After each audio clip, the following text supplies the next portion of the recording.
খুব তো বলেছিলে যে তুমি নাকি আমাকে ছাড়া বাঁচবে না। আমাকে ছাড়া নাকি তোমার এক মুহূর্ত সময় চলবে না। আমাকে ছাড়া নাকি তুমি নিজেকে কল্পনা করতে পারো না। কিন্তু আজ অনেক দিন হয়ে গেল তুমি আমার থেকে দূরে আছো।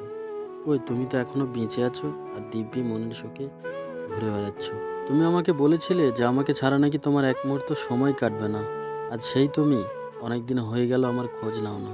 তুমি আমাকে বলেছিলে যে তুমি আমাকে ছাড়া নাকি কোনো কিছু কল্পনা করতে পারো না। কিন্তু আজ সেই তুমি অনেক সুখে আছো আমাকে ছাড়া। তাহলে সবই কি ছিল তোমার নিখুঁত অভিনয়? তুমি যখন অন্যের বাসরে ব্যস্ত, তখন এই ছেলেটা স্মৃতির আসরে আসক্ত। এখন তুমি অন্যের ঘর রঙিন করতে ব্যস্ত আর আমি তোমার স্মৃতিগুলো নিয়ে একটি অন্ধকার ঘরে থাকতে অভ্যস্ত। ভালোবাসি কথাটা তুমি বলেছিলে আর আমি হৃদয় দিয়ে তোমাকে ভালোবেসেছিলাম।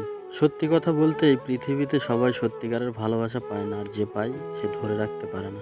আসলে তোমার মতো মানুষ সত্যিকারের ভালোবাসতে জানে না, জানে শুধু মিথ্যে ভালোবাসার অভিনয় করে একটি মানুষকে জিন্দা লাশ বানাতে। জানো, মাঝে মধ্যে খুব চিৎকার করে বলতে ইচ্ছা করে, শুনবে কি তুমি এক বোবা কান্নার গল্প?